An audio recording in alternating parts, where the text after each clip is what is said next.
നമസ്കാരം. റിപ്പോർട്ടർ ചാനലിൽ എല്ലാ ദിവസവും വൈകിട്ട് അന്നന്നത്തെ രാഷ്ട്രീയം കൈകാര്യം ചെയ്യുന്ന ഒരു പരിപാടിയുണ്ട്. അത് മീറ്റ് ദി എഡിറ്റേഴ്സ് എന്ന് പറഞ്ഞുള്ള ഒരു പരിപാടിയാണ്.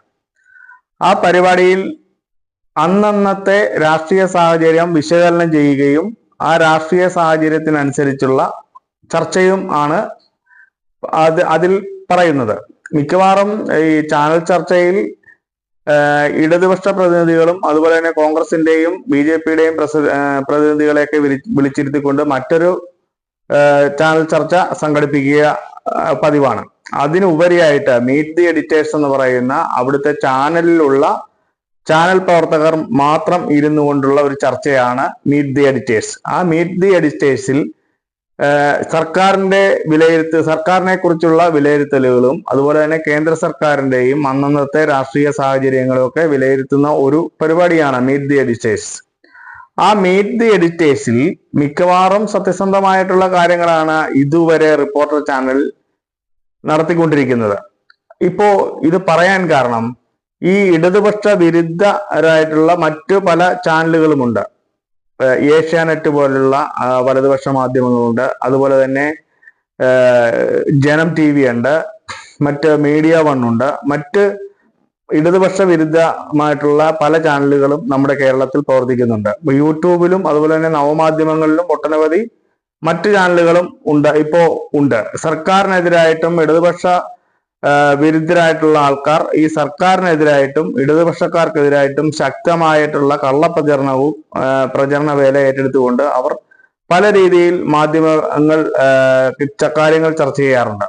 ഇതിന്റെയൊക്കെ അടിസ്ഥാനത്തിൽ മീറ്റ് ദി എഡിറ്റേഴ്സിൽ ഈ ചാനൽ ചർച്ച പോലെ തന്നെ അവരവർക്ക് അഭിപ്രായം പറയാനുള്ള ഒരു പ്ലാറ്റ്ഫോമാണ് മീറ്റ് ദി എഡിറ്റേഴ്സ്.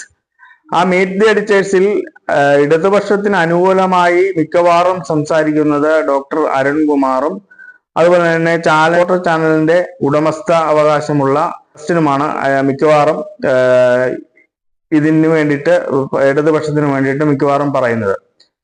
ഇടതുപക്ഷത്തിനെതിരായി മിക്കവാറും പറയുന്നത് സുജ പാർവതിയും അതുപോലെ തന്നെ സ്മൃതിയും ഉണ്ണി ബാലകൃഷ്ണനുമായിരുന്നു. ഉണ്ണി ബാലകൃഷ്ണൻ ഇപ്പോൾ റിപ്പോർട്ടർ ചാനലിൽ നിന്ന് പോയതിനു ശേഷം മറ്റൊരാൾ കൂടി വന്നിട്ടുണ്ട്. അപ്പോ ഇവര് മൂന്നാലഞ്ച് പേര് കൂടി ഇരുന്നു കൊണ്ടുള്ള ആ ഒരു പരിപാടിയിൽ എല്ലാവരും സമഭാവനയോടുകൂടി ഒരേ തരത്തിലുള്ള ഒരു അഭിപ്രായം ഇപ്പോൾ വന്നിരിക്കുകയാണ്. കാരണം ഈ ഇടതുപക്ഷം 2016 അധികാരത്തിൽ വന്നതിന് ശേഷം 2021 തുടർ ഭരണം കിട്ടി. ഇപ്പോൾ ഈ 9.5 വർഷക്കാലമായി ചർച്ച ചെയ്തുകൊണ്ടിരിക്കുന്ന വികസന പ്രവർത്തനങ്ങൾ അത് വീണ്ടും തുടർഭരണത്തിലേക്ക് പോകുമെന്നും ഇവിടെ നല്ല രീതിയിലുള്ള വികസനം നടന്നിട്ടുണ്ട് എന്നുള്ള യാഥാർത്ഥ്യവും ജനസമക്ഷം അവർ അവതരിപ്പിക്കുകയാണ്. അത് ഏകകണ്ഠമായിട്ടാണ് അവർ അഭിപ്രായം പറയുന്നത്. പല വ്യത്യസ്തമായിട്ടുള്ള അഭിപ്രായങ്ങൾ ഉണ്ടെങ്കിലും അതെല്ലാം ക്രോഡീകരിച്ചുകൊണ്ട് ഏകാഭിപ്രായത്തിലേക്ക് ഇവർ വന്നിരിക്കുകയാണ്.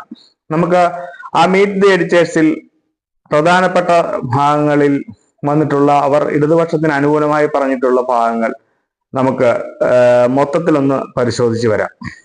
ഈ വികസനവുമായി ബന്ധപ്പെട്ടാണെങ്കിൽ നേരത്തെ നിങ്ങളൊക്കെ പറഞ്ഞതുപോലെ തന്നെ വികസനത്തിന്റെ കാര്യത്തിലൊക്കെ ഒരുപാട് കാര്യങ്ങൾ ചെയ്തിട്ടുണ്ട് എന്നുള്ള കാര്യം ഞാൻ സമ്മതിക്കുകയാണ്.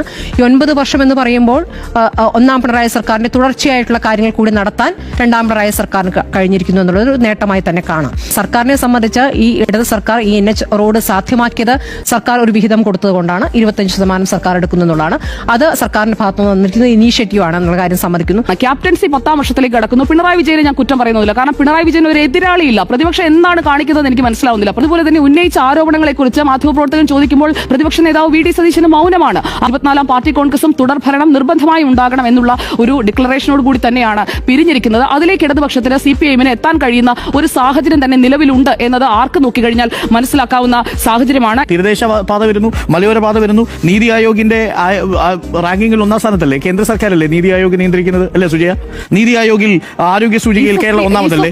ഈസ് ഓഫ് ഡൂയിങ് 1ാമതല്ലേ? ആ കൊമേഴ്സ് മിനിസ്റ്റർ കൊടുത്തിരിക്കുന്നത് വ്യവസായ സൗഹൃദമായ നിലയിലേക്ക് അതേ, മാറ്റാൻ ഒന്നാം കേരളം സ്ഥാനത്തല്ലേ? വളരട്ടെ. സുസ്ഥിര കേന്ദ്രം വികസന കേരളത്തിന് സൂചികയിൽ എതിരല്ല. സുസ്ഥിര വികസന സൂചികയിൽ താങ്കൾ കേന്ദ്ര ഇതൊന്നും സർക്കാർ കേന്ദ്രം കൊടുത്തിരിക്കുന്ന നടക്കല്ലേ? കേരളത്തിനെതിരാണെന്ന് വിചാരിക്കാതെ. ദേശീയ E governance award Indian police foundation അല്ലേ? അഴിമതി വിരുദ്ധ ഡോക്ടർ സേവനത്തിനുള്ള അരുൺ, പുരസ്കാരം ആർക്കെങ്കിലും തർക്കം? പബ്ലിക് കേന്ദ്രം അഫയേഴ്സ് എന്ന് കേരളത്തിനോട് പ്രസിദ്ധീകരിച്ച ഒരു മികച്ച ഭരണം എതിർപ്പുമില്ല. നടത്തുന്ന സ്ഥാപനത്തിന്റെ സൂചികയിൽ ഒന്നാമതല്ലേ? കേന്ദ്ര വിദ്യാഭ്യാസ മന്ത്രാലയത്തിന്റെ മികവിന്റെ സൂചികയിൽ കേരളം ഒന്നാമതല്ലേ?